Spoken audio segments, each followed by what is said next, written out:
Hello students, आज हम 12th class का चैप्टर नंबर 6 स्टार्ट करेंगे जिसका नाम है application of derivatives. Application of derivatives में आपके एनसीईआरटी में 4 या 5 टॉपिक है जिसमें से हर साल बोर्ड एग्जाम में 2 क्वेश्चंस और मेंस में भी मिनिमम 2 क्वेश्चन पूछे जाते हैं। अच्छा, ये टॉपिक्स का थोड़ा पहले ब्रीफ ले लेते हैं और फिर फर्स्ट टॉपिक से हम इसको स्टार्ट करेंगे। जो इसमें टॉपिक कवर किए गए हैं एओडी बोलते हैं इसको हम शॉर्ट में, रेट मेजरमेंट। ठीक है, रेट मेजरमेंट बहुत इजी टॉपिक है, आज की क्लास का ये टॉपिक होगा आपका। सेकंड है tangents and normals, tangents and normals. Third है आपका मोनोटोनिसिटी, जो बहुत डिटेल में पढ़ेंगे हम और बहुत इंपॉर्टेंट टॉपिक भी है मोनोटोनिसिटी। उसके बाद है आपका मैक्सिमा मिनिमा। अच्छा, एक टॉपिक और है जो एनसीईआरटी में गिवन है लेकिन क्वेश्चन रेयरली पूछा जाता है, कवर तो हम उसको करेंगे। उस टॉपिक का नाम है अप्रोक्सीमेशंस। ठीक है, तो यहां से हम टॉपिक स्टार्ट करेंगे। जो फर्स्ट मैंने आपको लिखा है रेट मेजरमेंट। अच्छा, रेट मेजरमेंट को समझने से पहले बच्चों एक फिजिक्स की टर्म है इंस्टेंटेनियस रेट ऑफ चेंज, यह आपको पता होना चाहिए। इंस्टेंटेनियस रेट ऑफ चेंज को कैसे डिस्क्राइब करेंगे? आप लोगों ने सुना होगा कि अगर एक फंक्शन है मेरे पास y is equal to F X और मुझे चेक करना है कि y with respect to x कितना चेंज हो रहा है इन पर्टिकुलर इंटरवल, और वो इंटरवल मेरे पास क्या है, x comma x plus delta x. कि अगर मैं x यूनिट पे देखना शुरू किया y को और फिर थोड़े टाइम बाद जब unit x plus delta x हो गई तो y कॉरेस्पॉन्डिंग कितना चेंज हो गया, हमें उस एवरेज को हम बोलते हैं एवरेज रेट ऑफ चेंज। ठीक है, अच्छा इसको मैंने पहले भी पढ़ाया हुआ डिफरेंशिएशन के लेक्चर में, आपको ये टर्म देख के याद आएगा। हम लेते थे delta y by delta x, change in y with respect to change in x is equal to F x plus delta x minus में f x divided by delta x. This is called average rate of change, और इसको हम difference coefficient भी बोलते थे, difference coefficient भी बोलते थे। अच्छा, ये तो क्या मैंने आपको बताया एवरेज रेट ऑफ चेंज, कि एवरेज रेट ऑफ चेंज का मतलब होता है किसी पर्टिकुलर इंटरवल में कितना फंक्शन चेंज हुआ है with respect to another variable. ठीक है, average rate of change of y with respect to interval x से x प्लस डेल्टा एक्स। अच्छा, इंस्टेंटेनियस में क्या हो जाता है, यहां पे वर्ड आ रहा है इंस्टेंटेनियस। इंस्टेंटेनियस में क्या होता है, ये जो आपने इंटरवल लिया है ना x comma x plus delta x, इसमें डेल्टा x बहुत छोटा हो जाए, जब मतलब पर्टिकुलर इंस्टेंट की बात कर रहे हैं, डेल्टा x इतना छोटा हो गया कि डेल्टा x टेंड्स टू 0 हम कंसिडर करने लग जाते हैं। तो वो चेंज जो एवरेज रेट ऑफ चेंज था, अगर मैं वहां पर, अगर बच्चों मैं वहां पर डेल्टा एक्स को टेंड्स टू 0 ले लूं, इसकी लिमिट ले लूं, डेल्टा एक्स टेंड्स टू 0, तो ये किस में चेंज हो जाएगा, ये चेंज हो जाएगा dy by dx, and this is instantaneous rate of change, y का change with respect to x। लेकिन ये जो चेंज हो रहा है d is a very small quantity, तो वो इतनी स्मॉल है कि पर्टिकुलर इंस्टेंट पे आपको वो चेंज बता रहा है कि जब x बहुत थोड़ा सा चेंज हुआ तो y कितना चेंज हुआ। इसको हम इंस्टेंटेनियस रेट ऑफ चेंज बोलते हैं, और कंडीशन इसकी क्या है, when delta x tends to 0, जो आपने इंटरवल लिया था वो बहुत छोटा होना चाहिए। और इसी को हम फंक्शन का, गिवन फंक्शन का डेरिवेटिव भी बोल देते हैं। ये क्या है आपका derivative of the given function F x.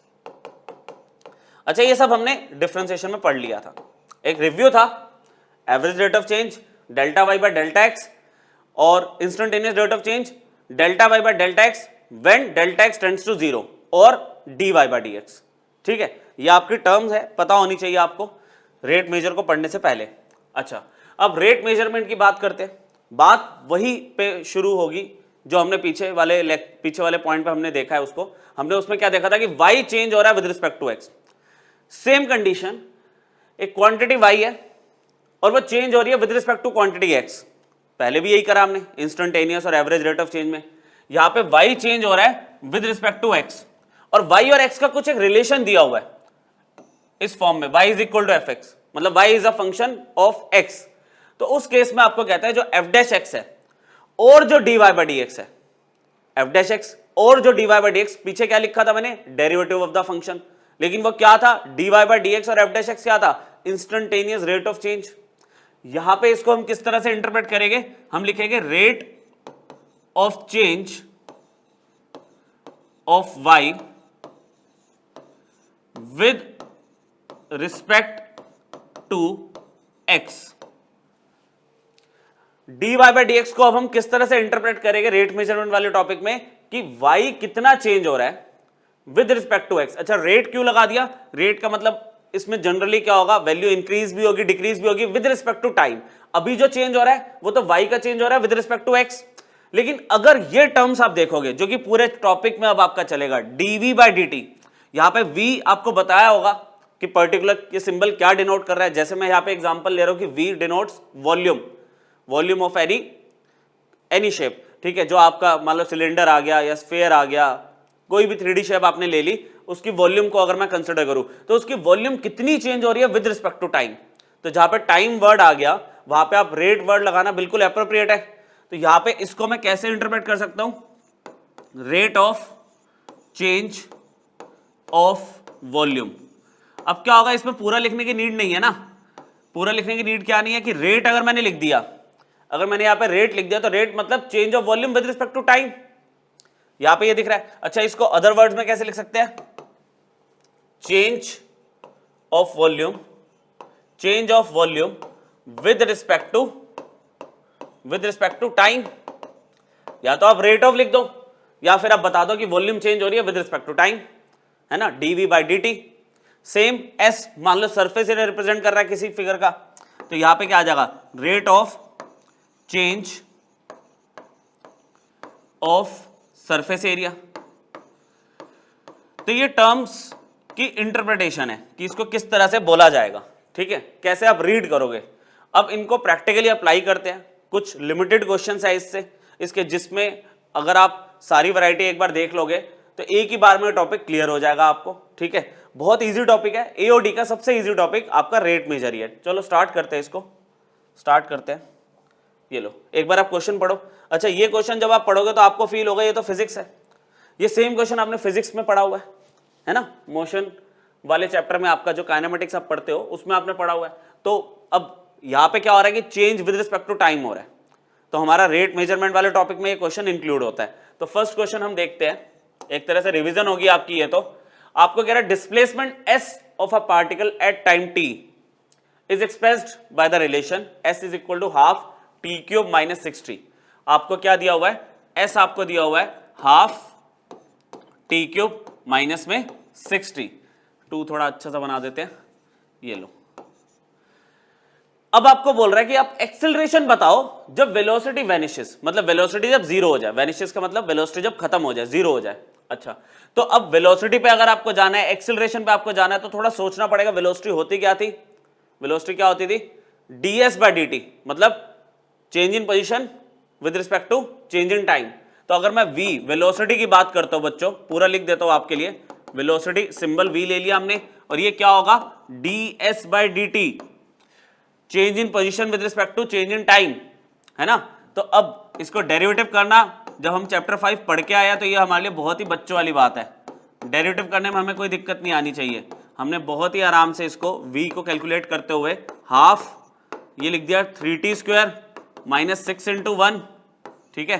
तो वैल्यू कितनी आ गई, 3/2 टी स्क्वायर माइनस में 6, 3/2 टी स्क्वायर माइनस में 6। अच्छा, इसी को यूज कर लेते हैं। उसने बोला कि वेलोसिटी जब वैनिश होगी तो आपको एक्सेलरेशन पे जाना है और एक्सेलरेशन बतानी है। तो हम यहां पे लिख लेते हैं कि बाय कंडीशन अगर v 0 होता है, अगर v 0 होता है दैट मीन्स देन मैं यहां पे क्या लिखूंगा, 3/2 T square minus 6 equal to 0। Velocity को 0 ले लिया, 3/2 टी स्क्वायर इक्वल टू 6 आ गया। 3/2 आप लिख सकते हो 3t स्क्वायर इक्वल टू आपका 12 हो गया, जिसमें आपको टी स्क्वायर की वैल्यू तो 4 दिख रही है, और t इक्वल टू अगर √4 आप करते हो तो प्लस माइनस 2 आता है, लेकिन आप क्या लोगे, सिर्फ +2, क्योंकि time can not be negative, -2 तो आप नहीं लोगे। तो t की वैल्यू कितनी आ गई, 2 सेकंड, मतलब वेलोसिटी 0 कब है, 2 सेकंड के बाद वेलोसिटी आपकी 0 हो जाएगी, ठीक है। कैलकुलेशन का पार्ट आप खुद भी कर ही लोगे। फिर उसके बाद आपने एक्सेलरेशन कैलकुलेट करने की कोशिश की। एक्सेलरेशन आपके पास क्या होगा, dv by dt, change in velocity upon change in time. Calculus में पढ़ रखा है आपने, है ना, फिजिक्स में। तो एक्सेलरेशन की वैल्यू हमारे पास क्या होगी, d बाई dt, और वेलोसिटी अब आप जो निकाल चुके हो, जो एक्सप्रेशन आप अचीव कर चुके थे यहां पे, वो यूज करो, 3/2 टी स्क्वायर माइनस में 6। तो बच्चों डेरिवेटिव तो बहुत ही बेसिक है इसका, 3/2 को कांस्टेंट रखा, टी स्क्वायर का डेरिवेटिव कितना हो गया, टी स्क्वायर का डेरिवेटिव 2t हो गया और 6 का आपका 0 हो गया। तो आपकी एक्सेलरेशन की वैल्यू कितनी आ गई, 2 से 2 कैंसिल हो गया, 3t आ गई, 3t आ गई। तो यहां पर हम लिखेंगे जब वेलोसिटी 0 कब थी, वेलोसिटी 0 कब थी, जब t हमारा 2 सेकंड था। तो हम लिखेंगे at t is equal to 2 second, जब टाइम 2 सेकेंड है तो एक्सेलरेशन कितनी हो गई, 3 इंटू 2 6। यूनिट्स देख लो, यूनिट्स दी है कुछ, अगर बेसिक कोई यूनिट नहीं दी हुई तो आप जो जनरल यूनिट होती है आप वो लिख दोगे, मीटर पर सेकंड स्क्वायर, ठीक है। मीटर ऐसा यूनिट आप लिख दो, क्या कर सकते हैं इसमें, कोई यूनिट आपको पर्टिकुलरली मिनट्स में या सेकंड्स में कुछ नहीं दी हुई, मीटर सेंटीमीटर कुछ नहीं दिया, तो आपने जो स्टैंडर्ड यूनिट है वो यहाँ पे मेंशन कर दी। क्लियर। तो ये तो बिल्कुल एक रिव्यू था जो आपने पहले पढ़ा हुआ है। अच्छा, डेरिवेटिव यहाँ पे जो हम कर रहे हैं विद रिस्पेक्ट टू टाइम देख रहे हैं, तो हम इसको रेट मेजरमेंट के टॉपिक में इंक्लूड कर सकते हैं कि यहाँ पे क्या हुआ, rate of change of position, यहाँ पे क्या है, rate of change of velocity. ये टर्म मैं आपको बताना चाह रहा था स्टार्टिंग में। चलो आगे देखते हैं, क्वेश्चंस इसमें बहुत अच्छे अच्छे भी है हमारे पास, ठीक है। अब जैसे ये जो क्वेश्चन मैंने लिया है, ये क्वेश्चन आपका एनसीईआरटी में दिया हुआ है, लेकिन इसमें हमने थोड़ा सा चेंज कर दिया। वहां पे आपको ना दिया होता है कि जो y चेंज हो रहा है वो 6 टाइम्स है as respect to x change हो रहा है। इसमें एक बार आप पढ़ो, कह रहे कर्व गिवन है x³ इक्वल टू 12y, आपसे interval of values of x पूछा है। अच्छा, एनसीईआरटी में जो हमारे पास क्वेश्चन है ना वो बहुत बेसिक है, उसमें वैल्यू ऑफ x पूछता है या पॉइंट पूछ लेता है। पॉइंट पूछने का मतलब आपको x, y पूछ रहा है। यहां पे कह रहा है इंटरवल बताओ आप वैल्यूज ऑफ x का जब एब्सिसा मतलब x coordinate changes at a faster rate than the ordinate, ठीक है। एट अ फास्टर रेट ले लो इसको, at a faster rate than the ordinate. अच्छा, यहां पे ये बताया नहीं कि एब्सिसा कितना टाइम्स फास्ट है एज कंपेयर टू ऑर्डिनेट, बस ये बोल दिया कि फास्टर रेट है। एनसीईआरटी में हमें बताया हुआ है कि जो y कोऑर्डिनेट है ना वो 6 टाइम्स है as compare to x coordinate, change होने का जो रेट है ये बताता है। अभी इसने नहीं बताया तो देखते इसको कैसे शुरू करेंगे। देखो कहानी ये है कि देखो एब्सिसा चेंज हो रहा है, एब्सिसा चेंज हो रहा है तो वो चेंज होगा with respect to time. Given पे चलते हैं, पहले गिवन पे चलते हैं। एब्सिसा जो चेंज होगा उसको चेंज होने को हम क्या बोलेंगे, dx। एब्सिसा मतलब x कोऑर्डिनेट, उसको चेंज होना मैंने बोल दिया dx। अच्छा, वो जो चेंज होगा विद रिस्पेक्ट टू टाइम होगा चेंज। कह रहा है इसका जो ये रेट है x का चेंज होने का, कह रहा है एज कंपेयर टू अगर मैं y का देखूं कि y चेंज हो रहा है with respect to time, y जो चेंज हो रहा है with respect to time, x का रेट y के रेट से ज्यादा है, यहां पे लिख दिया। अच्छा, अब ये जो रेट है ये इंक्रीज का भी हो सकता है डिक्रीज का भी हो सकता है। आप सोचो, मैं बोल रहा हूं बात चेंज होने की, यहां पे कुछ लिखा थोड़ी है कि इंक्रीज हो रहा है डिक्रीज हो रहा है, उसका जो चेंज होने का रेट है, अब वो जो चेंज होगी वैल्यू, वो वैल्यू इंक्रीज भी हो सकती है, वो वैल्यू डिक्रीज भी हो सकती है। तो इस कंसिडरेशन को देखते हुए मैंने इसमें क्या किया, मॉड्यूलस ले लिया।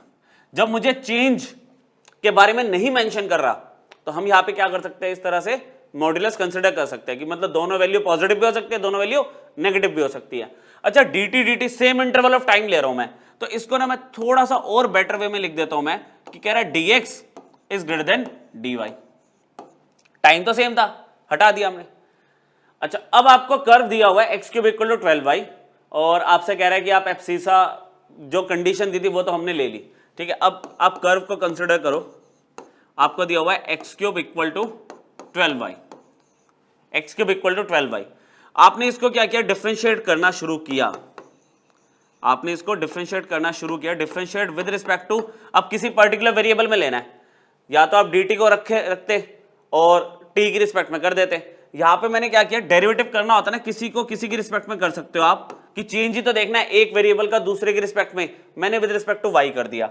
अच्छा, यहां पे विद रिस्पेक्ट टू y अगर मैं डेरिवेटिव करता हूं बच्चों, तो x³ का क्या हुआ डेरिवेटिव, 3x² हो गया, x³ का डेरिवेटिव हो गया 3x², x का भी तो करोगे with respect to y, dx upon में dy, ठीक है, इक्वल टू 12। y का कर रहे हो विद रिस्पेक्ट टू y, तो y का derivative with respect to y क्या होगा, 1 होगा। थोड़ा सा सिंप्लीफिकेशन देख लेते हैं, यहां पे आपका 3 से 12 कैंसिल हो गया, x² dx अपॉन में dy इज इक्वल टू कितना आ गया, 4 आ गया। क्लियर, यहां तक क्लियर हो गया। और अगर मैं ढंग से इसे लिखूं तो dx अपॉन dy की वैल्यू कितनी आ गई, 4 अपॉन एक्स स्क्वायर। यहां तक क्लियर हो गया। मैंने बहुत ही बेसिक तरीके से y के रिस्पेक्ट में डेरिवेटिव कर दिया और dx अपॉन dy की वैल्यू निकाल ली, dx अपॉन dy की वैल्यू निकाल ली। अब फिर मैंने इसे कंसिडर किया, जो कंडीशन गिवन है इसको उठाओ, कंसिडर कि modulus of dx is greater than modulus of dy। इसको क्या मैं ऐसे लिख सकता हूं, mod of dx by mod of dy is greater than 1, इधर शिफ्ट कर दिया हमने। अच्छा, इसे एक मैंने सिंगल मोड में कंसिडर किया और dx अपॉन dy की वैल्यू कितनी है, 4 अपॉन एक्स स्क्वायर। अब देखो बहुत अच्छी चीज आपको समझ आने वाली है, कह रहा 4 इज अ पॉजिटिव नंबर और जो एक्स स्क्वायर है वो भी तो पॉजिटिव रहेगा, इन दोनों में तो कोई डाउट ही नहीं है ना। तो मॉड्यूलस लगाने का कोई बेनिफिट है, शुरू में लगाना पड़ा क्योंकि मुझे चेंज के बारे में कुछ नहीं बताया था उसने कि इंक्रीज होगा या डिक्रीज होगा। आगे चल के वैल्यूज इस तरह की आ गई कि मोड को मैंने हटा दिया, इसकी सिग्निफिकेंस है ही नहीं कुछ, x square will be positive always और 4 तो पॉजिटिव दिख ही रहा है, तो ये पूरा फ्रैक्शन पॉजिटिव है, तो मोड हमने हटा दिया। तो यहां पे मेरे पास अब जो वैल्यू आ गई 4 by X square greater than 1 आ गई। अच्छा, इनइक्वालिटी में अब अगर आपको सॉल्व करना है तो आप एक्स स्क्वायर को इधर नहीं भेजते, अब आप कैसे करते हो, 4 upon x square minus 1 is greater then 0। सीखा हुआ लीनियर इनइक्वेशंस में, मैं फिर भी पूरा आपको बता रहा हूं, आप देखना ध्यान से। कभी भी जब इनइक्वालिटी होती है और फ्रैक्शन में वेरिएबल होता है तो आप इसको उधर ट्रांसफर नहीं करोगे नॉर्मली, आपने इसको इधर शिफ्ट कर दिया। अब आप एलसीएम लो, अब आप LCM low, LCM will be x square 4 minus x square greater then 0। अच्छा, फिर हम कोशिश करते हैं इनइक्वालिटी सॉल्व करते करते कि एक्स स्क्वायर जो दिख रहा है ना आपको, जो वेरिएबल दिख रहा है उसका कोएफिशिएंट पॉजिटिव हो। हमने माइनस कॉमन लिया, देखना बच्चों ध्यान से, माइनस मैंने कॉमन लिया, यह आ गया एक्स स्क्वायर माइनस 4 अपॉन में एक्स स्क्वायर ग्रेटर देन 0। ठीक है। अच्छा, एक्स स्क्वायर तो ऑलवेज पॉजिटिव, इसमें तो कोई डाउट ही नहीं है। अब माइनस को मैं ऐसे थोड़ी हटा सकता हूं, माइनस को अगर मैंने मल्टीप्लाई किया दोनों साइड, यहां से मैं माइनस हटाना चाहता हूं क्योंकि मेरा एम क्या है, एक्स स्क्वायर जो है उसका कोएफिशिएंट पॉजिटिव होना चाहिए। मैंने माइनस से मल्टीप्लाई किया दोनों साइड, तो इनइक्वालिटी रिवर्स हो जाती है ना, बचपन की याद है ये, पढ़ तो रखा सारा आपने ये। अच्छा, यहां पे अब हमने क्या किया, फैक्टराइज किया, यहां पे हमने फैक्टराइज किया, एक्स स्क्वायर माइनस 4 को मैंने लिखा एक्स स्क्वायर माइनस 2 का स्क्वायर, तो एक्स माइनस 2 और एक्स प्लस 2 अपॉन में एक्स स्क्वायर लेस देन 0। अच्छा, आप बोलोगे एक्स स्क्वायर तो देखो ऑब्वियसली नेगेटिव होगा ही नहीं, तो जो नेगेटिव होगा वो किसकी वजह से होगा, एक्स स्क्वायर तो पॉजिटिव ही है ना, तो नेगेटिव किसकी वजह से होगा, सिर्फ ऊपर वाले पार्ट की वजह से। तो मैंने यहाँ पे ना देयरफॉर लगा के, मतलब बिना किसी को बताए, कोई एक्सप्लेन करने की जरूरत ही नहीं है क्योंकि एक्स स्क्वायर पता पॉजिटिव है, तो जो नेगेटिव आ रहा है वो इसकी वजह से ही नेगेटिव आ रहा है, मतलब इनका प्रोडक्ट नेगेटिव है, इनका प्रोडक्ट नेगेटिव है। अच्छा, जब डिफरेंशिएशन पढ़ रहे थे तब भी मैंने आपको इनइक्वालिटी का ये रूल बताया था कि आप क्या करते हो, नंबर लाइन पर जो वैल्यूज आ रही है जहां पे इसका नेचर चेंज हो सकता है, x माइनस 2 को 0 के इक्वल रखा हमने, तो यहां पे वैल्यू आ गई 2। अच्छा, x प्लस 2 को 0 के इक्वल रखा, यहां पे आ गई वैल्यू माइनस 2। मैंने आपको क्या सिखाया था कि अगर दो फैक्टर्स मल्टीप्लीकेशन में है और सामने इनइक्वालिटी लेस देन वाली है, तो जो हमारा सॉल्यूशन सेट आता है वो विद इन द इंटरवल आता है, मतलब यह आंसर होगा इसका, यह आंसर जिसमें माइनस 2 इंक्लूड नहीं होगा, प्लस 2 इंक्लूड नहीं होगा, है ना, क्योंकि यहां पे स्ट्रिक्ट इनइक्वालिटी है। तो मेरा सॉल्यूशन सेट ये आ गया। अच्छा, एक चीज उसने बोला था इंटरवल बताओ वैल्यूज ऑफ एक्स, तो हमारे पास जो इंटरवल आ गया वो आ गया -2 से 2, लेकिन इसमें 0 भी आ रहा है। अगर आप 0 यहां पे लेते हो तो हमारा ये देखो सारा इनइक्वालिटी का जो प्रोसेस है, या फिर आप ये कहोगे dx अपॉन dy जो है वो तो नॉट डिफाइंड हो गया, तो 0 तो आप ले ही नहीं सकते यहां पे, तो यहां पे इस सेट में से 0 हटा देना। ठीक है, तो ये मेरा फाइनल आंसर है। उसने इंटरवल ऑफ एक्स पूछा था, ये हमारा इंटरवल मिल गया, interval of values of x, ठीक है, जिसपे मेरा जो एक्स वाला कोऑर्डिनेट है वो फास्टर रेट से चेंज हो रहा है एज कंपेयर टू वाई वाला कोऑर्डिनेट। तो समझ आया, इसका बेसिक क्वेश्चन आपने एनसीईआरटी में देखा हुआ है, मैंने थोड़ा सा इसको कॉम्पिटिटिव का टच दे दिया कि इनइक्वालिटीज इन्वॉल्व कर दी। कॉम्पिटिटिव में यही होता है, कॉम्पिटिशन में क्या करेगा, दो चैप्टर्स को मिक्स करके पूछेगा आपसे, तो उस तरह का क्वेश्चन आपने देख लिया। ठीक है, क्लियर हो गया, बड़े आगे। अब ये देखो, ये क्वेश्चन भी है, एक बार थोरली पढ़ लो इसको, मैं साथ साथ एक्सप्लेन करता हूं। आपको कह रहे हैं पॉइंट P है, it moves along the line whose equation is, एक लाइन की इक्वेशन दे दी और पॉइंट उस लाइन पे ना मूव कर रहा है। ठीक है, in such a way that y increases at the rate of 3 units per second. ऐसा करते हैं ना, जो गिवन है उसको लिखना शुरू करते हैं, आगे पढ़ते रहेंगे। कह रहा y जो चेंज हो रहा है dy/dt। अच्छा dt ही क्यों लिया, पर सेकंड दिया हुआ है ना, कोई डाउट ही नहीं है। जो y चेंज हो रहा है वो with respect to time change हो रहा है, तो मैंने यहां पे ले लिया 3 यूनिट्स पर सेकंड। अच्छा एक बात और सुन लो, एक बात और सुन लो कि अगर इंक्रीजिंग है तो वैल्यू पॉजिटिव है, अगर ये लिखा होता डिक्रीजिंग तो यहां पे मैं माइनस लगा देता। नोटेशन तो वही रहेगी कि change in y and change in t time. अगर पॉजिटिव है, इंक्रीजिंग है तो पॉजिटिव ले लो, डिक्रीजिंग है तो नेगेटिव ले लेना इसकी वैल्यू।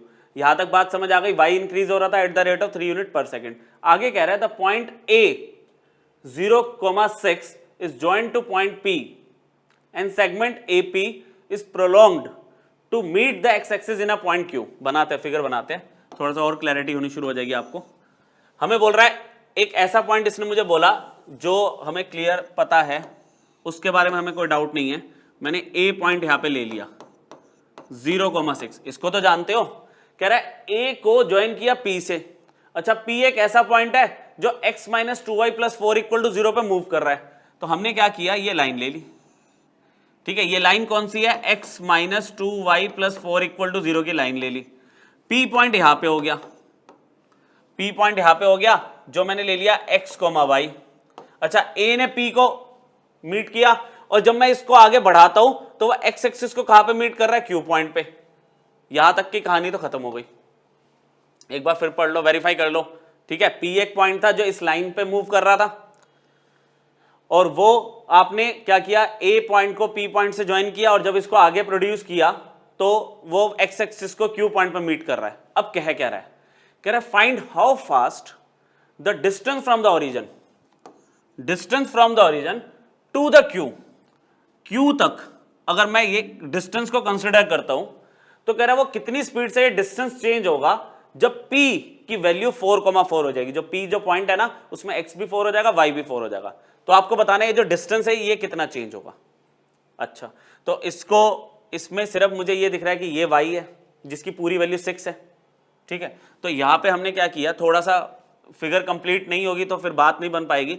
मैंने यहां पे क्या किया, ड्रॉ कर दिया PM perpendicular on OQ। Figure थोड़ी सी कंप्लीट करते हैं। ये मैंने PM ले लिया। ठीक है, अच्छा ये परपेंडिकुलर है, ये भी परपेंडिकुलर है, कोई डाउट ही नहीं है इसमें तो। ठीक है, इसके बाद मैंने कुछ सिंबल्स असाइन करे। सिंबल में जैसे मेरे को ये बोला गया कि OQ का रेट मुझे बताना है, OQ कितना चेंज हो रहा है।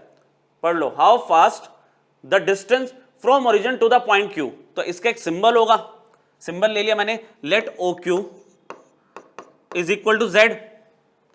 हमने एक वेरिएबल ले लिया, और हमें अब क्या चेक करना है कि OQ कितना चेंज हो रहा है, मतलब मुझे dz/dt निकालना है जब मेरे P की वैल्यू 4,4 है। अच्छा इस पूरे को अगर मैं Z ले चुका हूं बच्चों, ये थोड़ा आगे चला गया।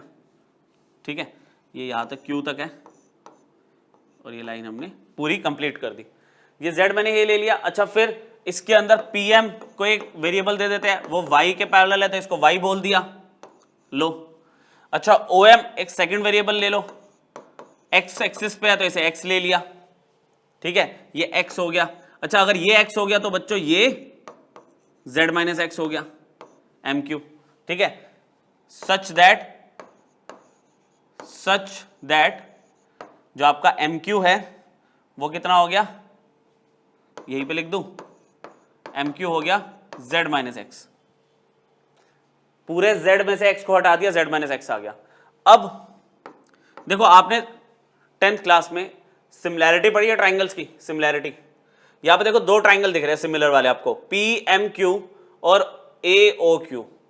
दो ट्राइंगल मुझे सिमिलर दिख रहे हैं। ठीक है, तो इसकी रेशो एक काम करता हूं बच्चों, यहां पे ना थोड़ा सा ले लेते तो फिगर दोबारा बनानी पड़ेगी।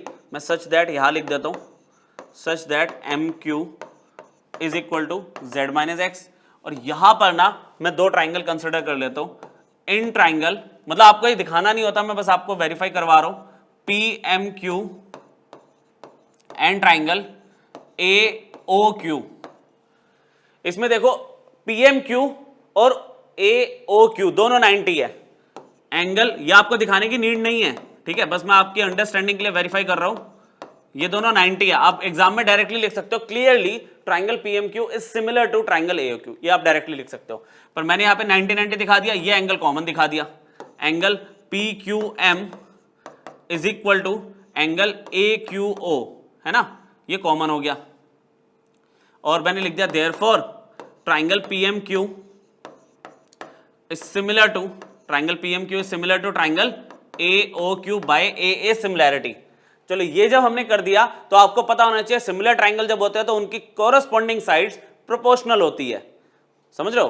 कोरस्पॉन्डिंग साइड्स में मैं कौन सा ले रहा हूं बच्चों, देखो मैं ले रहा हूं MQ, मैंने क्या करा इसका MQ वाला पार्ट ले लिया, MQ अपॉन में पूरा OQ ले लिया, MQ अपॉन में OQ लिया, तो इधर ये वाली साइड क्या होगी, PM अपॉन में OA ले लो। इसका PM वाला साइड लिया तो इसकी पूरी साइड आएगी ना। अच्छा ये पता है ना आपको, y एक्सिस पे 6 दिख रहा है तभी तो 0,6 है पॉइंट A। अच्छा MQ की वैल्यू कितनी है, z माइनस एक्स, OQ की वैल्यू कितनी है, z, PM कितना है, y, और ये कितना है 6। अब मुझे फिगर बनाने की जरूरत नहीं है इसकी, इसको हम नेक्स्ट पेज पे लेके जाते हैं इस रेशियो को। सिमिलर ट्राइंगल का कॉन्सेप्ट समझ आ गया, दो एंगल अगर इक्वल होते हैं कोरस्पॉन्डिंग तो ट्राइंगल सिमिलर होते हैं, करके दिखा दिया, नो नीड टू शो, आपको एग्जाम में शो करने की जरूरत नहीं है, आप सिमिलर डायरेक्टली लिख सकते हो। उसके बाद रेशियो लेके दिखा देना। रेशियो हम पता आपको कि अगर आप ये दो ट्राइंगल ले रहे हो तो आप इसमें क्या करते हो, अगर आपने ये वाली साइड लिया तो इसके नीचे ये वाली साइड लोगे। अच्छा अगर आप ये वाली साइड ले रहे हो तो उसके नीचे ये वाली साइड लोगे, कोरस्पॉन्डिंग साइड्स हम लेते हैं, ये आपको पता होगा, है ना। चलो नेक्स्ट पेज पे जाके इसको z माइनस एक्स अपॉन में z यहां पे कंसिडर करते हैं, z माइनस एक्स अपॉन में z equal to y upon में 6। आपका काम क्या है इसमें कि आपको पता करना है कि z कितना फास्ट चेंज हो रहा है जब p की वैल्यू 4,4 है, ये लास्ट की लाइन है, तो dz बाय dt निकालना है। तो ऑब्वियसली पहले आप z की वैल्यू तो निकालो। आपने क्या किया यहां पे z माइनस एक्स 6 में इधर ले आया और ये हो गया yz। अच्छा 6z माइनस में 6x इक्वल टू yz, तो यहां पे हमने z वाली टर्म्स को एक साथ शिफ्ट किया और 6x को इधर भेज दिया प्लस में, यहां पे z कॉमन ले लिया, 6 minus y equal to 6x, ठीक है, z is equal to 6x upon में 6 माइनस y। अब पता है कुछ बच्चों के दिमाग में ये चल रहा है कि भाई वो जो इक्वेशन दी थी उसका तो कुछ यूज ही नहीं हुआ। अब होगा ना, अगर आप dz बाई dt निकालोगे, देखो सोचो जरा, dz बाई dt निकालोगे, इधर क्वेश्चन रूल लगेगा, तो इसमें एक जगह dy बाई dt इन्वॉल्व होगा और एक जगह dx बाई dt इन्वॉल्व होगा। मुझे क्वेश्चन में बच्चों dy बाई dt तो दिया हुआ है पर dx बाई dt नहीं दिया हुआ, तो उससे बचने के लिए आपको जो इक्वेशन दी हुई है उसमें x और y का रिलेशन दिया हुआ है ना, तो आप x की वैल्यू निकाल सकते हो, 2y माइनस 4, 2y उधर 4 उधर, x की वैल्यू 2y माइनस 4 वो यहां पे यूज करेंगे, ठीक है। हमें पता है वी आर गिवन कि x और y का एक रिलेशन है, x minus 2y plus 4 equal to 0 बच्चों, तो x की वैल्यू मेरे पास कितनी है 2y माइनस 4।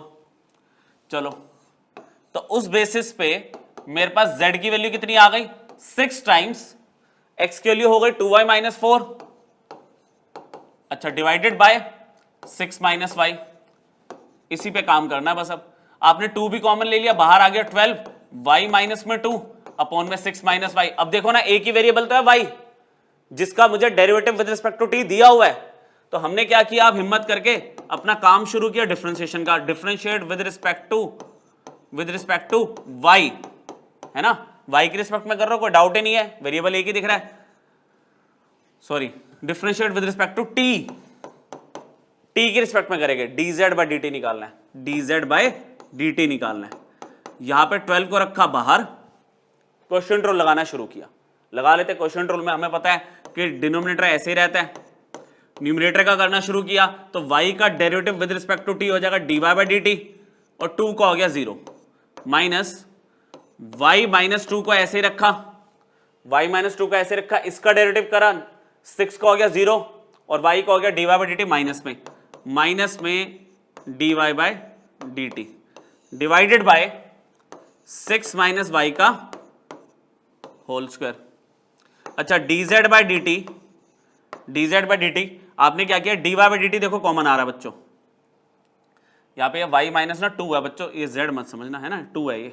तो मैंने क्या किया, dy बाई dt 12 के पास dy बाई dt कॉमन ले लिया, ब्रैकेट में देखना अंदर क्या बचा, 6 माइनस वाई, ये माइनस माइनस प्लस हो गया और ये हो जाएगा प्लस होने के बाद प्लस y माइनस में 2 अपॉन में 6 माइनस वाई का होल स्क्वायर। बस नॉर्मल से सॉल्विंग चल रही है, y से y कैंसिल हो गया, y से y कैंसिल हो गया, तो dz बाई dt आपके पास फाइनली कितना आ गया, y से y कैंसिल हो गया, 6 माइनस 2 आपके पास आ गया 4, है ना, और 4 इंटू 12 कितना हो गया 48 अपॉन में 6 माइनस वाई का होल स्क्वायर इंटू में dy बाई dt।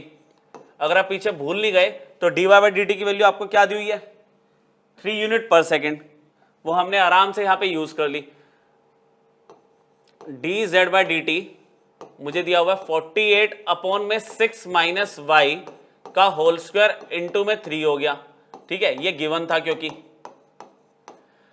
अब आपको सिर्फ y की वैल्यू चाहिए, तो फाइनल उसने क्या बोला था कि z चेंज होगा कब, व्हेन p की वैल्यू p x, y क्या हो जाएगा, वो हो जाएगा 4,4, तो उसमें x की वैल्यू भी 4 होगी और y की वैल्यू भी 4 होगी। अच्छा यहाँ पे x तो है ही नहीं सब्स्टिट्यूट करने के लिए, तो y तो 4 है ना, तो हम यहां पे लिख रहे हैं at p 4,4 dz by dt कितना होगा बच्चों फाइनली 48 अपॉन में 6 माइनस 4 का होल स्क्वायर इंटू में 3। अच्छा मैं जो यहाँ पे पूरा सॉल्व करके दिखाता हूं, आप कैलकुलेशन अपनी फास्ट भी कर सकते हो, है ना, मैं वही कि कहीं कोई एरर हो तो आप पकड़ पाओ उसको। 48 अपॉन में 6 माइनस 4 2 का स्क्वायर 4 हो गया, इंटू में 3 हो गया, यहां पर 12 इंटू 3 आ गया, फाइनली कितना आ गया 36 यूनिट्स पर सेकेंड। अच्छा पॉजिटिव में आ रहा है आंसर, पॉजिटिव में आ रहा है इसका आंसर, तो इसको आप इंटरप्रेट करना चाहो तो आप बोलोगे z इज इंक्रीजिंग, पॉजिटिव आ रहा तो increasing, z is increasing at the rate of 36 units per second. आया समझ, ठीक है। तो इस तरह से कई बार क्या होगा, क्वेश्चन की लैंग्वेज को पूरी तरह से पहले आप फिगर में डिस्क्राइब करोगे, ठीक है, और उसके बाद आप स्टार्ट कर पाओगे रेट मेजरमेंट का कॉन्सेप्ट। क्लियर हुआ। देखिए कुछ क्वेश्चंस और भी है हमारे पास, काफी अच्छे क्वेश्चंस है इसमें कलेक्शन, मतलब मिक्स में लेके चल रहा हूं मैं आपके लिए, कुछ एनसीईआरटी के, कुछ आपके मेंस लेवल के, ठीक है, कुछ आपके एग्जाम्पलर के हैं क्वेश्चंस।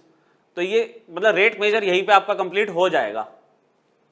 ये आपका एनसीईआरटी का है, कह रहा है ladder 10 feet long rest against a vertical wall. अच्छा इसकी अगर मैं बात करूं तो सबको पता वर्टिकल वॉल ये, ग्राउंड ये है, तो जो सीढ़ी रखी जाती है वो ऐसे ही तो रखी जाती है बच्चों, इस पे तो कोई डाउट ही नहीं है ना। जो आप लेडर रखते हो वो हमेशा वॉल के ऐसे ही तो रखते हो, कभी वॉल के साथ ऐसे थोड़ी रख के आते हो लेडर। उसकी जो लेंथ है 10 फीट है, मान गए, ठीक है। अब आगे क्या कहता है, if the bottom of the ladder, ये जो बॉटम ऑफ द लेडर है ना, इसको इसने स्लाइड करना शुरू किया अवे फ्रॉम द वॉल। अब देखो लॉजिकली बात करते हैं, यहां पे अगर मैं इसके फुट को आगे की तरफ खींचूंगा तो ये टॉप को देखो, अगर मैं इसको आगे की तरफ खींचूंगा तो इसका टॉप भी तो नीचे आएगा। अगर ये आगे की तरफ स्लाइड हो रहा है इसका फुट, तो इसका जो टॉप है वो भी नीचे आएगा। बोलो समझ आई बात। अगर मैं इस लेटर को ए और बी से डिनोट कर दूं, अच्छा हुआ क्या, ये बी को मैंने स्लाइड करके पी पे ले आया तो ए स्लाइड डाउन होके क्यू पे आ जाएगा। अच्छा इसको मैंने सी ले लिया पॉइंट। फिगर क्लियर हुई। ए बी लेटर थी, लेंथ ए बी जो लेंथ मैंने ली है लेटर की 10, उस लेटर को मैंने स्लाइड कर दिया आगे की तरफ तो ये ऊपर से नीचे आ गया। अच्छा लेटर की जो लेंथ है बच्चों वो तो सेम ही रहेगी, है ना, वो तो सेम ही रहेगी, वो चेंज तो नहीं होगी। अब आगे कुछ कंडीशन दी है, कह रहा है if the bottom of ladder slides away from the wall, मतलब ये देखो ये ग्राउंड हॉरिजॉन्टल में जो मैंने स्लाइड किया है ना, मान लो डिस्टेंस x था, ये डिस्टेंस x था, तो ये जो x स्लाइड हो रहा है आगे की तरफ, उसका स्लाइड होने का रेट आपको गिवन है। चलो गिवन पे आते हैं, गिवन पे आते हैं, हमें क्या बोला है, एक AB जो लेंथ है लेटर की वो 10 फीट दे दी, और जो x था हॉरिजॉन्टल डिस्टेंस वो चेंज होने का रेट आपको दे रखा है 1 फीट पर सेकेंड। चलो ये भी ठीक है। कह रहा है अगर ये x के चेंज होने का रेट दे दिया तो कह रहा है साइड बाय साइड y भी तो नीचे आएगा। अगर ये पूरा y था इनिशियली तो y डिक्रीज होगा, x इंक्रीज हो रहा है, y डिक्रीज होगा। पहले पूरा AC था, अब क्या हो गया, QC हो गया। तो कह रहा है y कितना रेट पे डिक्रीज होगा, पढ़ो एक बार। How fast is the top of the ladder sliding down the wall, कितनी स्पीड से ये टॉप इसका स्लाइड डाउन होगा जब बॉटम ऑफ द लेडर, जो बॉटम ऑफ द लेडर है वो 6 फीट है। अच्छा, तो यहां पे आपसे टू फाइंड में क्या कह रहा है, टू फाइंड में कह रहा है कि भाई कितनी स्पीड से y डिक्रीज होगा, ठीक है, when bottom of the ladder x 6 feet है। ठीक है, यहां पे जो बॉटम ऑफ द लेडर है वो फुट ऑफ द वॉल से 6 फीट के डिस्टेंस पे है, तो x की वैल्यू 6 फीट दे दी। बहुत क्लियर सी बात है। आपको अगर ये x दिख रहा है, ये y दिख रहा है और ये 10 दिया हुआ है तो कोई डाउट ही नहीं है इसमें, पाइथागोरस थ्योरम लगा दोगे आप, है ना। सॉल्यूशन अगर मैं यहां से स्टार्ट करूं, इन ट्राइंगल, ओरिजिनल ट्राइंगल ले रहा हूं मैं, इन ट्राइंगल ABC, ठीक है, इसमें मैंने क्या करा, AB का square equal to AC square plus BC square. AB मुझे दिया हुआ 10, इसको सिंबल मत देना कुछ L वगैरह, जैसे मैंने यहां पे लिखा था ना, इस L को यूज मत करना, वैल्यू तुम 10 ही यूज करना, क्योंकि तुम L को करोगे तो फिर तुम dl/dt मत लिख देना गलती से, आपको 10 लेके चलना, ठीक है। 10 का स्क्वायर AC आपके पास y है, अच्छा BC आपके पास x है। अच्छा, आप कहोगे x की वैल्यू भी दी हुई है 6, मत यूज करना, पहले आप x और y में एक इक्वेशन बना लो, क्योंकि आपको क्वेश्चन में dx/dt गिवन है और dy/dt निकालना है, तो दोनों क्वेश्चन में दिखने चाहिए ना, तभी तो वो चीजें इन्वॉल्व हो पाएगी। डेरिवेटिव करोगे, x की वैल्यू अगर तुमने रख दी 6 जो गिवन है, तो फिर वहां पर dx/dt कैसे आएगा, क्योंकि तुम डेरिवेटिव करोगे तो वो तो 0 हो जाएगा। तो ये गलती मत करना, मतलब ये सबसे कॉमन मिस्टेक होती है इस क्वेश्चन में। वैसे तो बहुत ईजी है क्वेश्चन ये। अब कहता है इसी को अगर मैं डिफरेंशिएट करता हूं विद रिस्पेक्ट टू t, क्योंकि मेरे को t की रिस्पेक्ट में डेरिवेटिव चाहिए, तो भाई 10 का स्क्वायर 100 है, वो तो हो गया 0, कोई डाउट होना नहीं चाहिए इस बात पे, 100 का डेरिवेटिव 0 हो गया। y स्क्वायर का derivative it will be 2y dy/dt, chain rule, t की रिस्पेक्ट में y का होगा, प्लस x स्क्वायर का डेरिवेटिव 2x इंटू dx/dt। यार अब बची क्या सॉल्विंग, हमने क्या किया, बड़े प्यार से y को इधर बुला लिया, ठीक है, या फिर एक काम करते हैं ना, -2x, एक मिनट यहां पे, -2x dx/dt is equal to 2y dy/dt।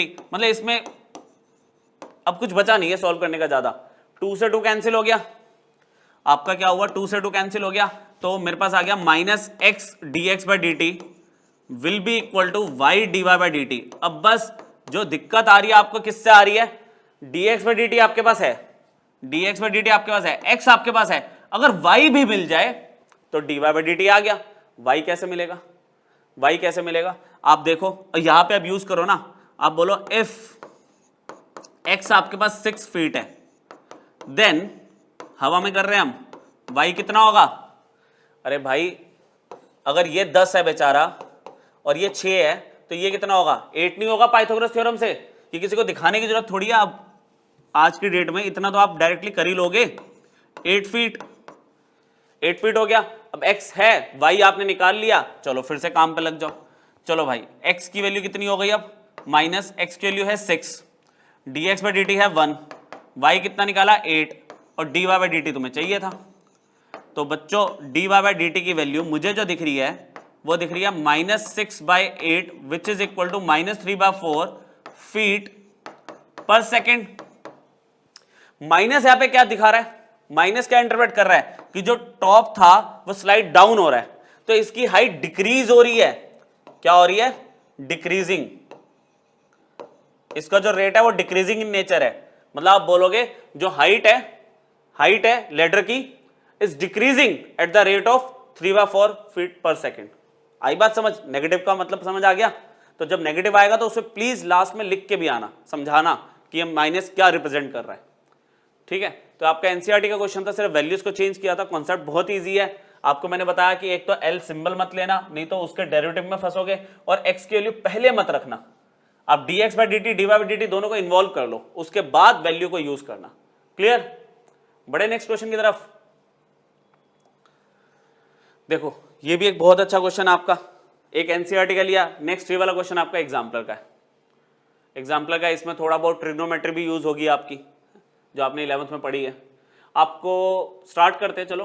To men A and B start with velocities v at the same time. अच्छा, दोनों की वेलोसिटी v है और दोनों ने सेम टाइम पे स्टार्ट किया। अच्छा, from the junction of two roads inclined at 45 degree to each other. यहां पे कहानी ये कह रहा है कि मान लो ये एक जंक्शन है, ये O एक जंक्शन है, ठीक है। A ने इस सड़क पे चलना शुरू किया, B ने इस सड़क पे चलना शुरू किया, दोनों ने अलग अलग रोड पे ट्रैवल करना स्टार्ट किया। डिफरेंट रोड्स लिखा है ना, if they travel by different roads.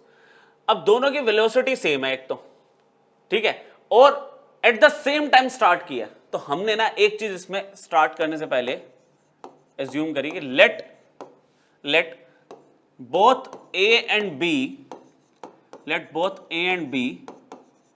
Travel for time t। मतलब दोनों ने ना एक पर्टिकुलर t टाइम तक ट्रैवल किया। मान लो ये 10 मिनट तक चला, ये 10 मिनट तक चला।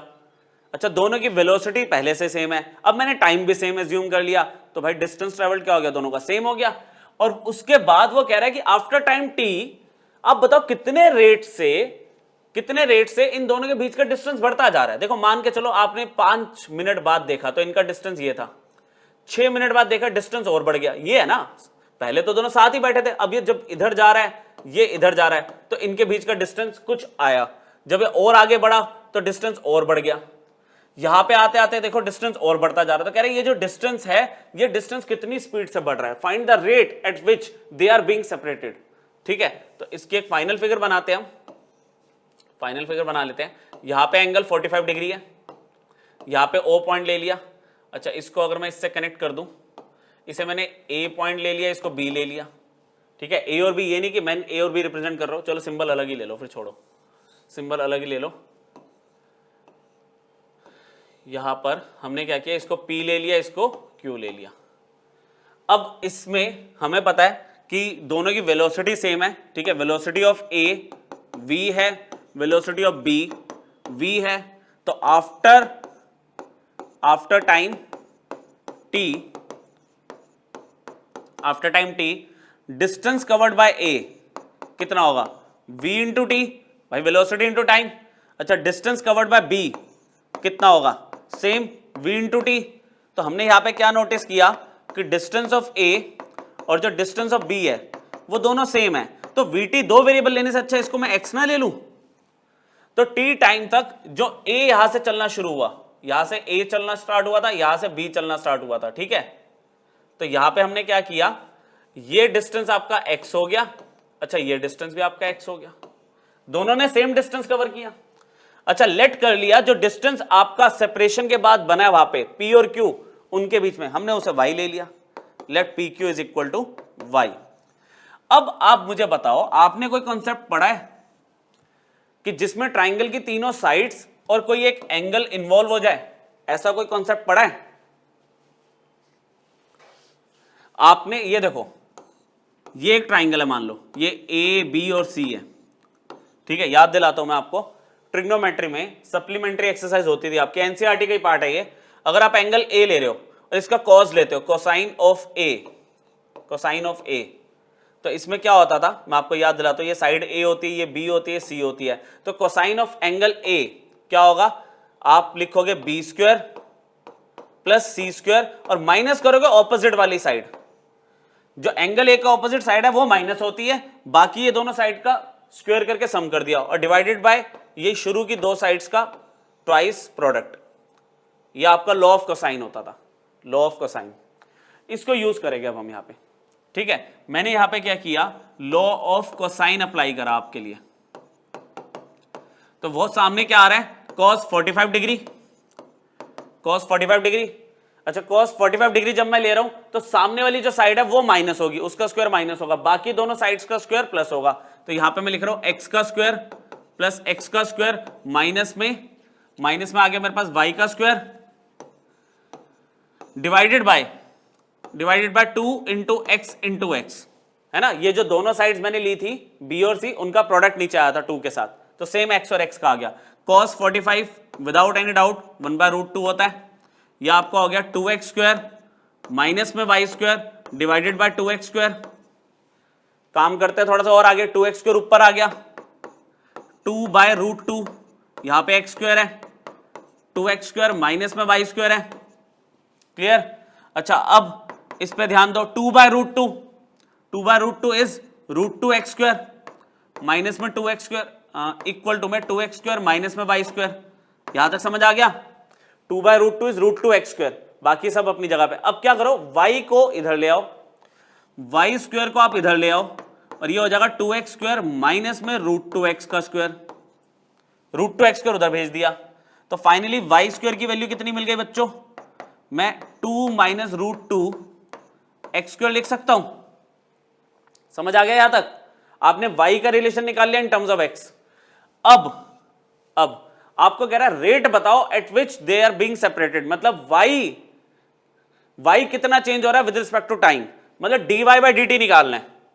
तो हमने क्या किया, जो रिलेशन ऑब्टेन किया है, differentiate with respect to time, time के रिस्पेक्ट में डिफरेंशिएट कर दिया।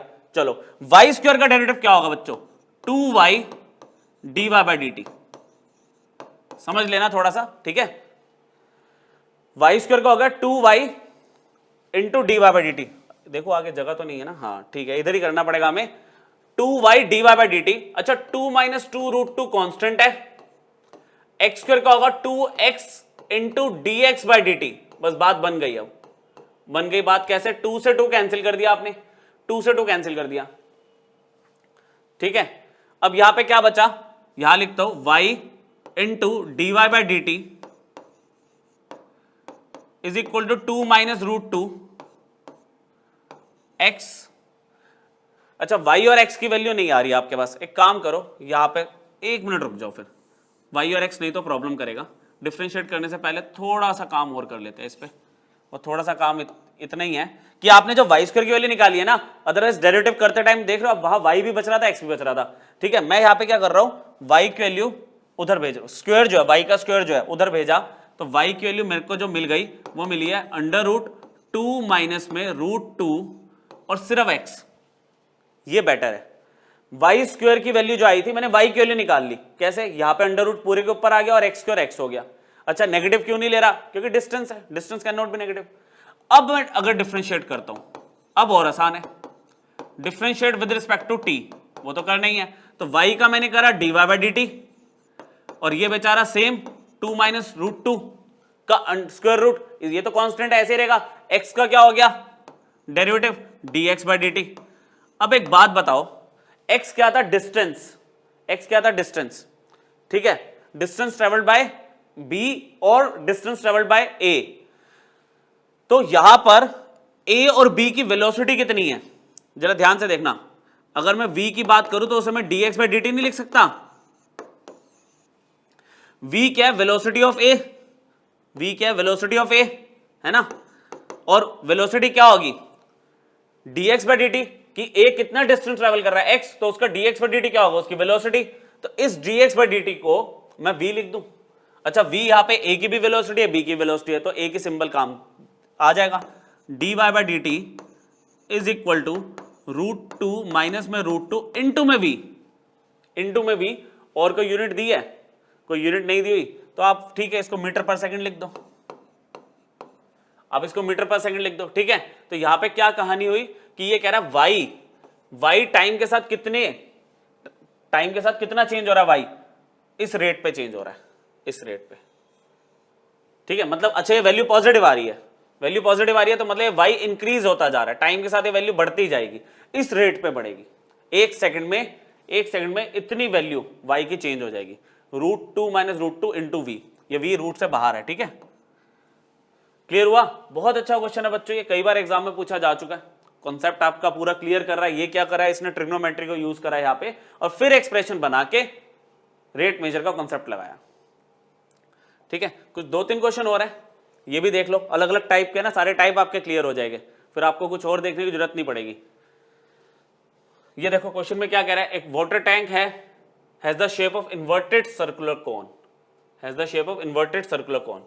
बना लेते हैं, लो, इन्वर्टेड सर्कुलर कोन ऐसे बनाया जाएगा with base radius 2 metre, base radius 2 metre ये ले लिया मैंने, और जो इसकी हाइट है वो हाइट कितनी हो गई 4 मीटर दिया हुआ है। चलो कह रहा है if the water is being pumped into the tank, मतलब ऊपर से पानी इसके अंदर डाला जा रहा है at the rate of 2 metre cube per minute. अच्छा क्या यूनिट से हमें पता चल जाता है क्या दिया हुआ है 2 metre cube per minute, that means volume, volume add हो रही है पर मिनट के हिसाब से। गिवन पे आ जाए, गिवन पे आ जाते हैं। आर रेडियस, रेडियस जो है इन्वर्टेड कोन का मुझे दे दिया 2 मीटर, ठीक है। हाइट, हाइट ऑफ इन्वर्टेड कोन मुझे दे दी 4 मीटर। dv बाई dt सबसे इंपॉर्टेंट, dv बाई dt मुझे दे दिया 2 metre cube per minute.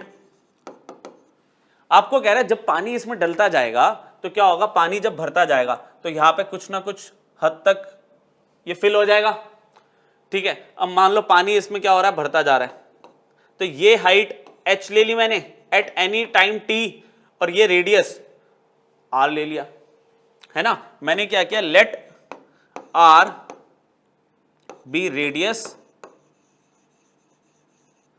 And h be height of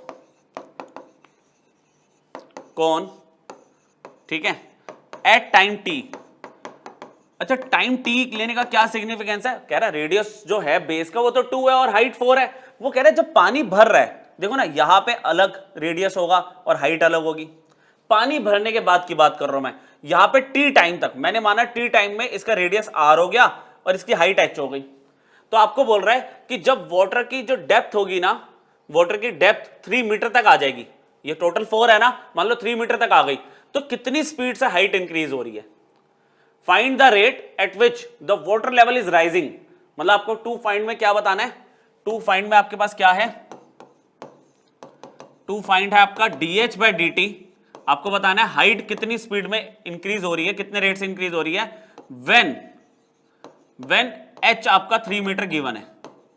जब 3 मीटर तक पानी यहां पे भर जाएगा तो उस टाइम पे पानी के इंक्रीज होने की जो रेट है वो कितनी है, वो उसने पूछा आपसे। अच्छा इसमें भी आप थोड़ा ध्यान से देखो, यहां पे ये 2 है, यहां पे r है, यहां पे h है, यहां पे 4 है, दो ट्राइंगल आपको दिख रहे हैं, कौन कौन से, o a b और c o d। Clearly 10th में ये तो कर रखा आपने क्लियरली, अब मैं पूरा क्लियरली लिख रहा हूं, पूरा करके नहीं दिखा रहा। Triangle o a b is similar with triangle o c d। जब ट्राइंगल सिमिलर है बच्चों तो उनकी कॉरेस्पॉन्डिंग साइड्स की रेशियो भी इक्वल होगी, ठीक है। तो यहां पे हमने क्या किया, मैंने r अपॉन में 2 ले लिया, क्या किया, ये देखो ये r अपॉन में 2 ले लिया, तो फिर नीचे इधर क्या होगा, सामने h अपॉन में 4 हो जाएगा, h अपॉन में 4 हो जाएगा। तो यहां पे क्या हुआ, r की वैल्यू कितनी हो गई बच्चों, 2 into h by 4 will be equal to r is h by 2, r की वैल्यू h अपॉन 2 आ गई, मतलब r और h का मैंने एक रिलेशन बना दिया। अब आपको इसमें उस एक्सप्रेशन को यूज करना है जिसके बारे में आपको कुछ इंफॉर्मेशन गिवन है, कि वॉल्यूम गिवन है आपको, है ना, कौन की वॉल्यूम पता होनी चाहिए, और सारा एक्सप्रेशन h के टर्म्स में कन्वर्ट करना है, तो ही मैंने r की वैल्यू निकाल के रखी है अपने पास। देखते हैं नेक्स्ट पेज पे देख लेते हैं, इतना तो अब हम आगे समझ लेंगे। वो कहता है वॉल्यूम ऑफ कौन क्या होती है, वॉल्यूम ऑफ कौन आपके पास क्या होती है, v is equal to 1/3 pi r square h, volume of cone ये पता हम सबको। अच्छा यहां पे r की वैल्यू, r के लिए पीछे क्या निकाली थी अभी हमने, क्योंकि r और h जब तक दो वेरिएबल है तो आपको दिक्कत आएगी। दिक्कत क्या आएगी, आप r का डेरिवेटिव करोगे तो dr बाई dt आएगा, h का करोगे तो dh बाई dt आएगा, तो आपको दो वेरिएबल्स का डेरिवेटिव पता होना चाहिए। क्वेश्चन में dr बाई dt के बारे में ना तो कुछ दिया है और ना ही कुछ पूछा है, तो r को हटाना है। r को हटाने के लिए मुझे क्या बोला है, r पीछे h/2 निकाल लिया था ना ऐसे, तो वैल्यू रख दी यहां पे बता दिया, बिकॉज यहां पे r की वैल्यू कितनी हो गई, h/2, पीछे अभी निकाली थी। अब यहां पे v इज इक्वल टू 1/3 पाई, ये हो गया h स्क्वायर बाय 4 इंटू में h, तो v कितना हो गया, पाई बाय 12 h क्यूब हो गया। अब बहुत ही एक अच्छा सा एक्सप्रेशन आपको दिख रहा है जिसको आप डिफरेंशिएट कर सकते हो with respect to t।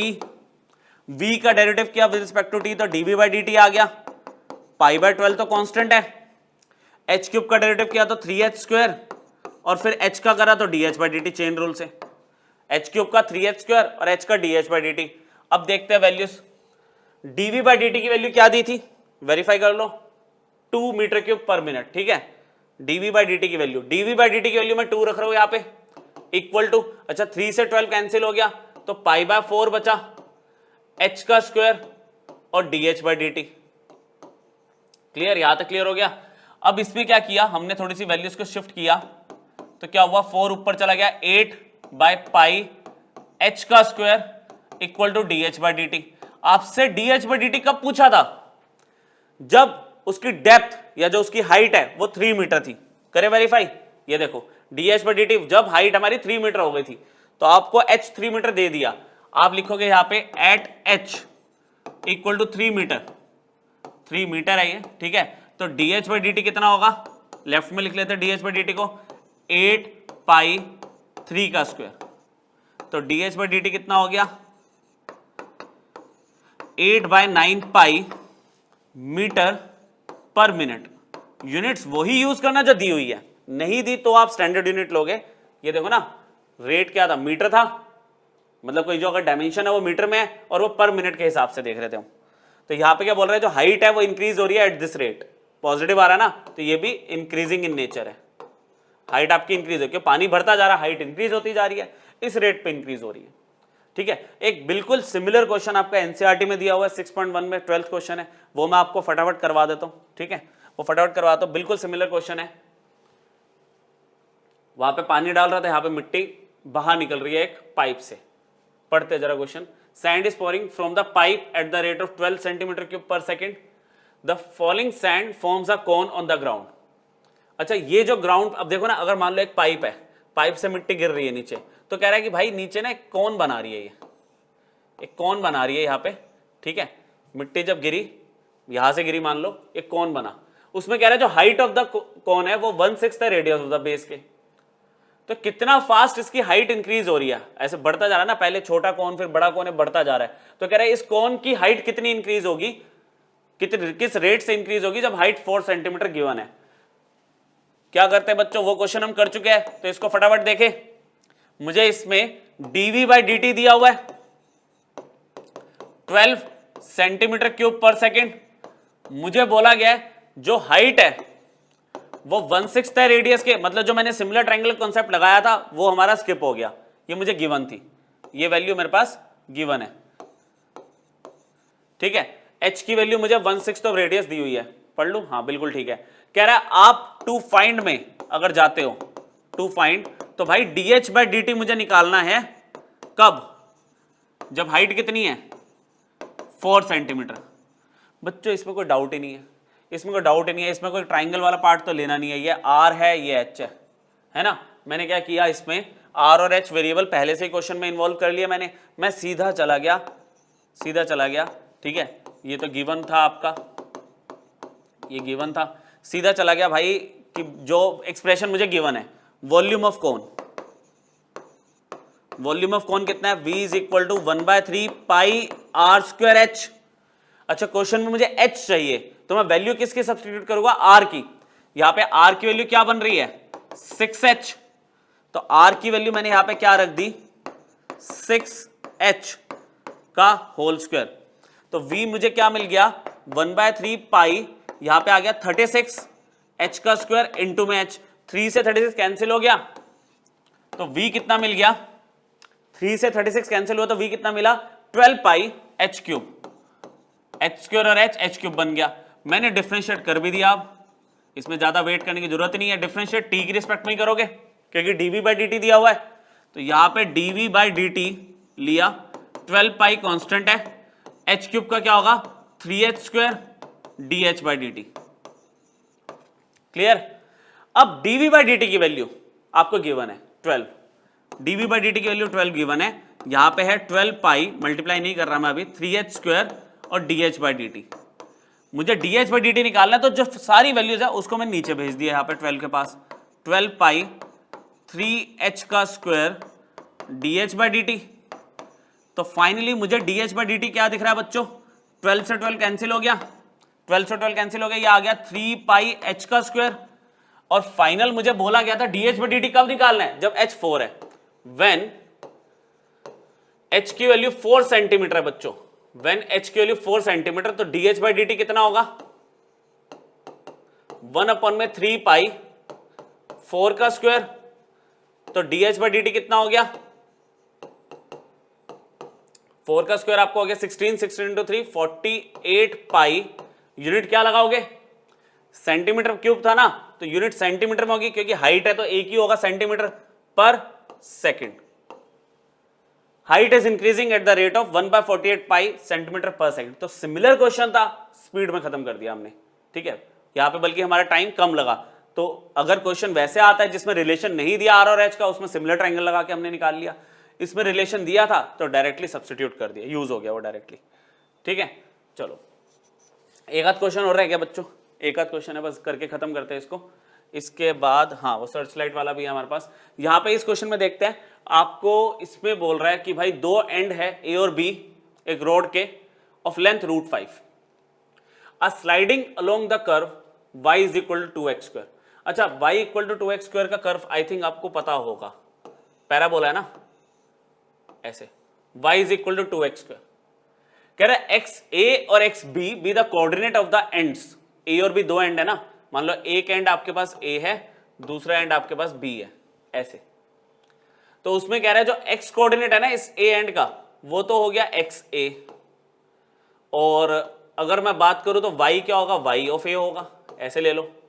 b का क्या होगा x ऑफ b, और y का क्या होगा y ऑफ b। कह रहा है इन दो एंड्स को अगर मैं ज्वाइन करता हूं ना, देखो a और b के जो दो एंड है इनको अगर मैं ज्वाइन करूं तो इनकी जो लेंथ है रोड की वो तो √5 है, और ये ना ऐसे जैसे a और b ऐसे, ये ऐसे इस पे स्लाइड हो रहा है, मतलब a नीचे आ रहा है तो b ऊपर जा रहा है, ये इस पे ऐसे रोड स्लाइड हो रही है।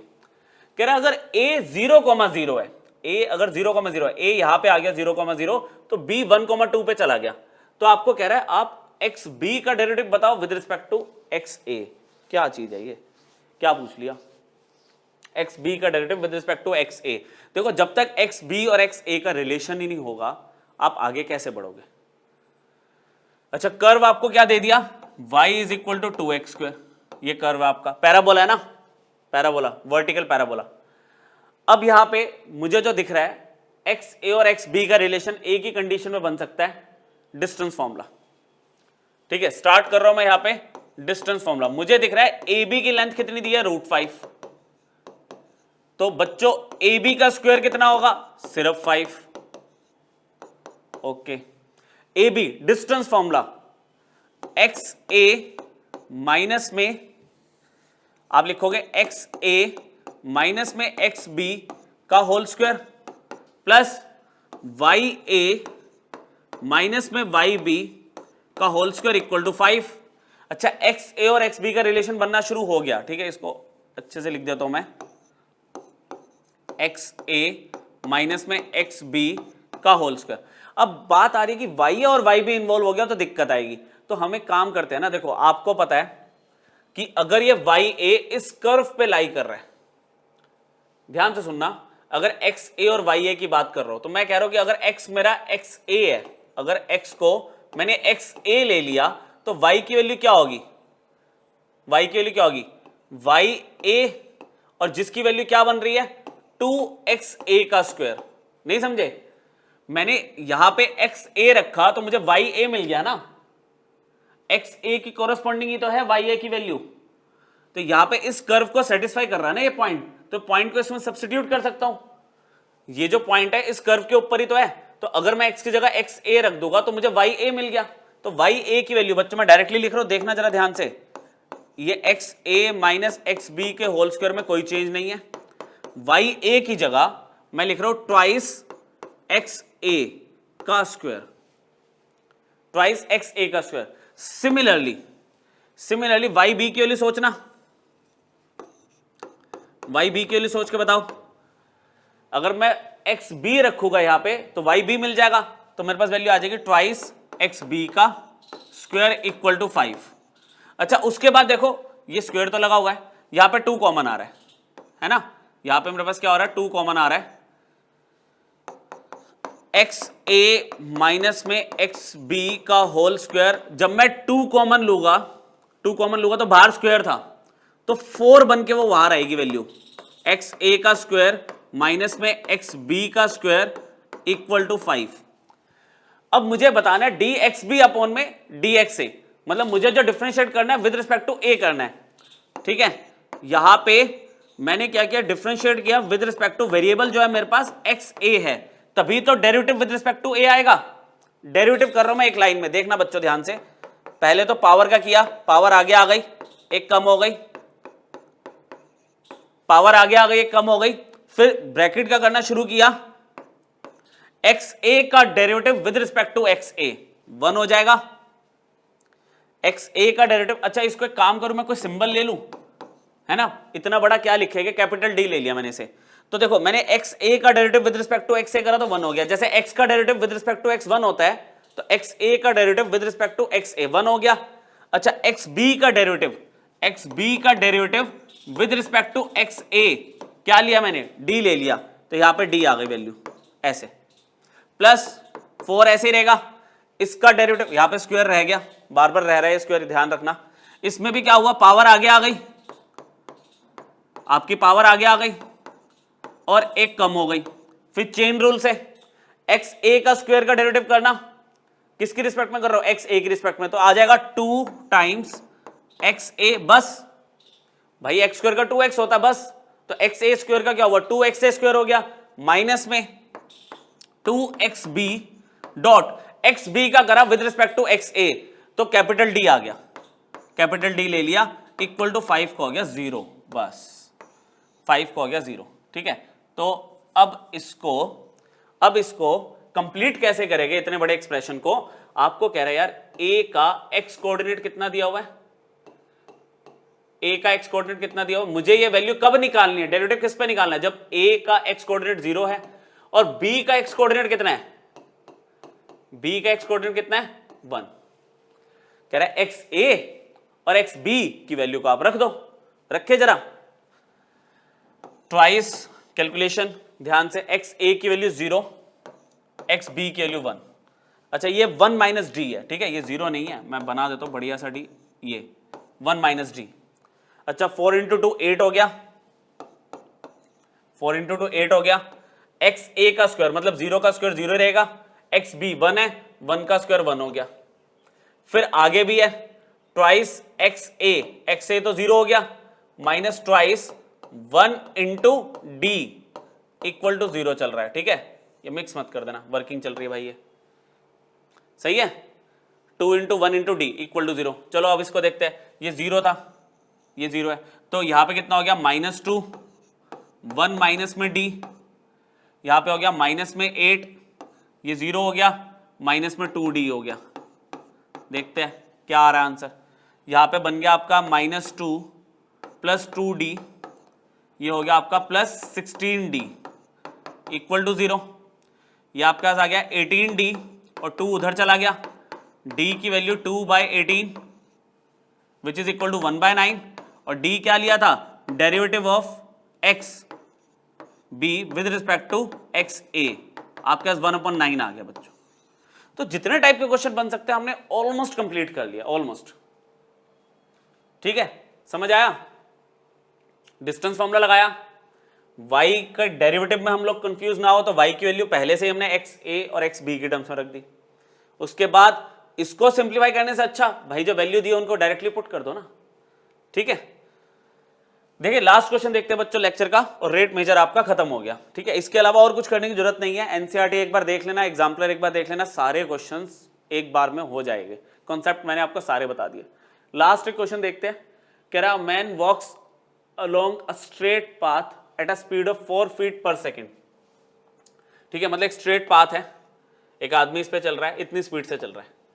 अ search light is located on the ground 20 feet from the path, मतलब पाथ से ना एक 20 फीट डिस्टेंस पे एक सर्च लाइट रखी हुई है। मान लो यहां पे मैंने एक सर्च लाइट रख दी। सर्च लाइट क्या होता है, वो जो लाइट होती है ना जो घूमती रहती है, घूमती रहती है। ठीक है, वो सर्च लाइट मैंने रखी, कितने डिस्टेंस पे रखी, 20 फीट पे रख दी।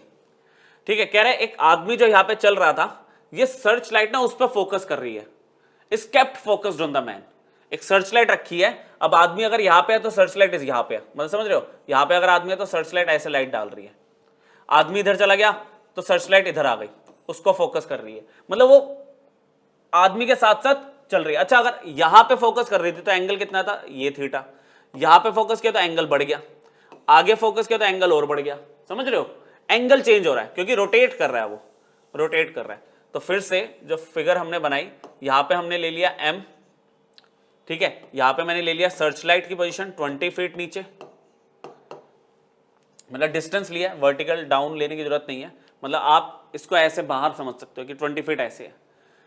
Eight what rate is the searchlight rotating when the man is 15 feet from the point on the path closest to the searchlight. ठीक है, मतलब ये कह रहा है ये सबसे पास वाला जो पाथ होगा, सबसे पास वाला पाथ होगा। तो यहां पे ना जो इस पॉइंट से इस P पॉइंट को मैंने क्या किया, अगर ये 15 फीट है, कह रहा है अगर ये 15 फीट है तो ये किस रेट पे ये सर्चलाइट चेंज हो रही है, मतलब थीटा चेंज हो रहा है। देखो सर्चलाइट रोटेटिंग, क्या लिखा है, सर्चलाइट रोटेटिंग, तो रोटेट हो रहा है थीटा एंगल से। तो इसमें पूछा क्या आपसे, ultimately d theta by d t पूछा, d theta by d t पूछा है जब मेरे पास x 15 फीट है, यहां पे ये x ले लिया मैंने, x। और एक चीज बताऊं, ये तो टू फाइंड हो गया। गिवन की अगर मैं बात करूं तो वो उसको ना देखो, आपका यहां पे चलने की स्पीड दी हुई है, जो मैन की चलने की स्पीड है वो 4 फीट पर सेकंड दी हुई है। तो वो क्या हो गया, स्पीड को मैं कैसे लिख सकता हूं, मैं dx बाई dt लिख सकता हूं, वो हो जाएगा 4 फीट पर सेकंड, ये दिया हुआ है, ठीक है। और कोई कंडीशन, ये 20 नीचे दे दिया। तो हमने ना क्या करना है, पहले देखो दो चीजें मुझे अब दिख रही है, एक ये वाली वैल्यू और एक ये वेरिएबल, और तो कुछ है नहीं। तो और थीटा को मुझे तो इन्वॉल्व करना ही करना है क्योंकि उसी का रेट पूछ रहा है। तो कोई एक रेशियो बन रही है, एंगल के सामने परपेंडिकुलर और ये बेस। तो हमने यहां पे क्या स्टार्ट कर दिया क्वेश्चन, कंसिडर किया मैंने tan theta perpendicular by base x by 20, x की वैल्यू 20 tan थीटा। अच्छा x को क्या मैं थीटा की रिस्पेक्ट में डेरिवेटिव करूं, t की रिस्पेक्ट में करेंगे ना, क्योंकि dx बाय dt मुझे दिया हुआ है और d थीटा बाय dt मुझसे पूछा गया। Differentiate with respect to t, next page पे चले जाएंगे, कैलकुलेशन है इसमें थोड़ी सी अभी।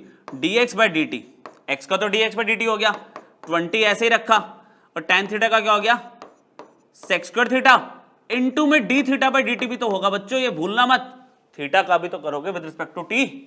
बड़े आगे एक बार देख लेते हैं, इसको पीछे लिख लेते हैं।